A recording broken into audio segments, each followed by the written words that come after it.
ಮಸ್ತಾನಿಯಾ English medium ಶಾಲೆ ಅಡಿಗಲ್ಲು ಸಮಾರಂಭ. ಸಚಿವರಿಂದ ಗುದ್ದಲಿ ಪೂಜೆ. ವರದಿ ಮಹಿಷಕುಮಾರ ಹರಿಜನ, ಕೊಲ್ಹಾರ. ತಾಲೂಕಿನ ಕೂಡಗಿ ಗ್ರಾಮದಲ್ಲಿ ಮಸ್ತಾನಿಯಾ ಇಂಗ್ಲಿಷ್ ಮೀಡಿಯಂ ಸ್ಕೂಲ್ ವತಿಯಿಂದ ಆರಂಭವಾಗಿರುವ ಮಸ್ತಾನಿಯಾ ಆಂಗ್ಲ ಮಾಧ್ಯಮ ಪ್ರಾಥಮಿಕ ಶಾಲೆಯ ಅಡಿಗಲ್ಲು ಉದ್ಘಾಟನಾ ಸಮಾರಂಭವು ಗುದ್ದಲಿ ಪೂಜೆ ಅದ್ಧೂರಿಯಾಗಿ ನಡೆಯಿತು. ಕಾರ್ಯಕ್ರಮದಲ್ಲಿ ಸಚಿವ ಶಿವಾನಂದ ಪಾಟೀಲರವರೊಂದಿಗೆ ಶ್ರೀ ಹಜರತ ಅಲ್ಮಾ ಮೌಲಾನಾ ಸೈಯದ್ ಮೊಹಮ್ಮದ್ ತನವೀರ ಹಾಶ್ಮಿ ಭಾಗವಹಿಸಿ ನೂತನ ಮಸ್ತಾನಿಯಾ ಇಂಗ್ಲಿಷ್ ಮೀಡಿಯಂ ಶಾಲೆ ಅಡಿಗಲ್ಲು ಸಮಾರಂಭ ಮತ್ತು ಗುದ್ದಲಿ ಪೂಜೆ ಉದ್ಘಾಟಿಸಿದರು. ಈ ವೇಳೆ ಮಾತನಾಡಿದ ಮಾನ್ಯ ಶ್ರೀ ಸಚಿವರಾದ ಶಿವಾನಂದ ಎಸ್ ಪಾಟೀಲ, ಗ್ರಾಮೀಣ ಭಾಗದ ಮಕ್ಕಳಿಗೂ ನಗರ ಮಟ್ಟದ ಗುಣಮಟ್ಟದ ಶಿಕ್ಷಣ ಸಿಗಬೇಕೆಂಬ ಉದ್ದೇಶ ಅಣ್ಣ ಬಸವಣ್ಣನವರ ನಂತರದಲ್ಲಿ ನನಗೂ ಇವತ್ತು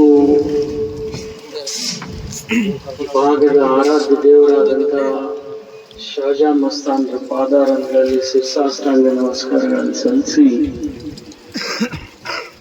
ವೇದಿಕೆ ಮೇಲೆ ಆಸೀನರಾಗಿರ್ತಕ್ಕಂಥ ಈರುವ ಪರಂ ಪೂಜ್ಯರ ಪಾದಾರಗಳಲ್ಲಿ ಶಿರಸಾಷ್ಟಾಂಗ ನಮಸ್ಕಾರಗಳನ್ನು ಸಲ್ಲಿಸಿ, ಉಪಸ್ಥಿತಿ ಎಲ್ಲ ಹಿರಿಯರೇ, ಊರಿನ ಗಣ್ಯರೇ, ಯುವಕ ಮಿತ್ರರೇ, ಈಗ ತಾನೇ ಈ ಶಾಲೆ ಉದ್ಘಾಟನಾ ಸಮಾರಂಭದ ನಿಮಿತ್ತ ಅನೇಕ ವಿಚಾರಗಳನ್ನ ಭೂಮಿ ಪ್ರಸ್ತಾಪ ಮಾಡಿದ್ದಾರೆ. ಇವತ್ತು ವಿದ್ಯೆ ಇಲ್ಲದೆ ಇರೋನು 10ಕ್ಕಿಂತ ಕಡಿ ಅಂತೇಳಿ ನಾವು ಹೇಳ್ತೀವಿ. ವಿದ್ಯೆ ಸಮಾಜದಲ್ಲಿ ಬಹಳ ದೊಡ್ಡ ಸಾಧನೆಯನ್ನ ಮಾಡ್ತದೆ. ಇವತ್ತು ವಿದ್ವಾನ್ ಇಲ್ಲದೆ ಹೋಗಿದ್ರೆ ಈ ಜಗತ್ತು ನಡೀತಿರ್ಲಿಲ್ಲ. ಇವತ್ತು ರೈಲ್ವೆ ಇಂಜಿನ್ ಇರ್ಬೋದು, ಇವತ್ತು ಕರೆಂಟ್ ಇರ್ಬೋದು, ಈ ಮಾಹಿತಿನಲ್ಲಿರತಕ್ಕಂಥ ಕರೆಂಟ್ ಇರ್ಬೋದು, ಮನುಷ್ಯ ಬದುಕಲಿಕ್ಕೆ ಔಷಧಿಗಳಿರ್ಬೋದು, ಪ್ರಾಣಿ ಪಕ್ಷಿಗಳು ಬದುಕಬೇಕಾದ್ರೆ ವಿಜ್ಞಾನಿಗಳ ಅವಶ್ಯಕತೆಯನ್ನು ಅಷ್ಟೇ. ವಿದ್ಯೆ ಬಹಳ ದೊಡ್ಡ ಕೊಡುಗೆಯನ್ನ ಕೊಟ್ಟಿದೆ. ದೇವರ ಸೃಷ್ಟಿಯನ್ನ ನಿರ್ಮಾಣ ಮಾಡಿದ್ರೆ, ದೇವರು ನಿರ್ಮಾಣ ಮಾಡಿರ್ತಕ್ಕಂಥ ಸೃಷ್ಟಿಯನ್ನು ಉಳಿಸ್ಕೊಂಡು ಹೋಗ್ತಕ್ಕಂಥ ಕೆಲಸ ಯಾರು ಮಾಡಿದಾರಪ್ಪ ಅಂದ್ರೆ ಈ ಭೂಮಿ ಮೇಲೆ ಎಲ್ಲ ವಿದ್ಯೆ ಕಲ್ತಂತ ವಿಜ್ಞಾನಿಗಳು ಮಾಡಿದ್ದಾರೆ ಅಂದ್ರೆ ಅದು ತಪ್ಪಾಗ್ಲಿಕ್ಕಿಲ್ಲ ಅಂತ ನಾನು ಅವ್ರಿಗೆ ಕೃತಜ್ಞತೆ ಸಲ್ಲಿಸ್ತೀನಿ.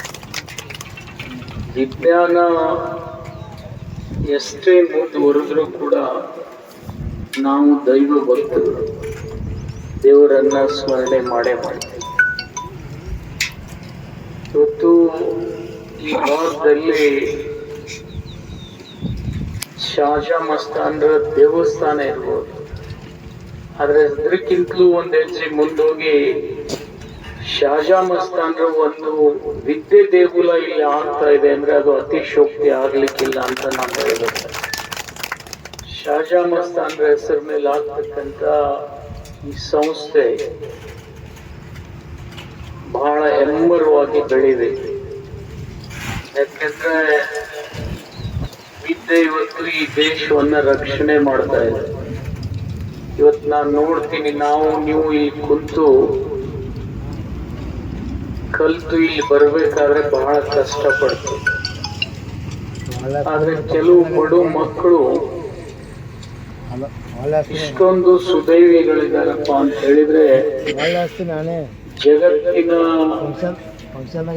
ಅನೇಕ ದೊಡ್ಡ ದೊಡ್ಡ ಕಂಪನಿಗಳ ಸಿಇಒಗಳು ಇವತ್ತು 100ಕ್ಕೆ 60ರಷ್ಟು ಜಗತ್ತಿನ ದೊಡ್ಡ ದೊಡ್ಡ ಕಂಪನಿ ಸಿಇಒಗಳು ಯಾರಾದ್ರೂ ಇದ್ರೆ ಅವರು ಎಲ್ಲರೂ ಭಾರತೀಯರು ಅಂತೇಳಿ ಬಹಳ ಹೆಮ್ಮೆಯಿಂದ ಹೇಳಬೇಕು. ಇವತ್ತು ನಿಮ್ಗೆಲ್ಲ ಗೊತ್ತಿದೆ, ಕನ್ನಡ ಶಾಲೆಯಲ್ಲಿ ಕಲ್ತಿರ್ತಕ್ಕಂಥ ಮಕ್ಕಳು ವಿದ್ವತ್ವನ್ನ ಪಡ್ಕೊಂಡು ಜಗತ್ತಿನ ಇವತ್ತು ನಾನಾ ಕಂಪನಿಗಳ ಸಿಇಒಗಳಾಗಿದ್ದಾರೆ. ಅವರು ಒಂದು ದಿವಸಿಗೆ ಒಂದು ತಾಸಿಗೆ ಇಷ್ಟು ಗಳಿಸ್ತಾರೆ ಅಂದ್ರೆ ನಾವು ಇಡೀ ವರ್ಷ ಗಳಿಸದೇ ಇರ್ತಕ್ಕಂಥ ಹಣವನ್ನ ಕೇವಲ ಒಂದು ದಿನದಲ್ಲಿ ಗಳಿಸ್ತಕ್ಕಂಥ ಸಿಇಒಗಳಿದ್ದಾರೆ. ಸುಂದರ್ ಪಿಚಾನ್ ಉದಾಹರಣೆನೇ ತಗೊಳ್ಳಿ. ಒಂದು ತಿಂಗಳಿಗೆ 20-25 ಕೋಟಿ ರೂಪಾಯಿ ಅವರಿಗೆ ಇವತ್ತು ಬರೇ ಪಗಾರ ಬರ್ತದೆ.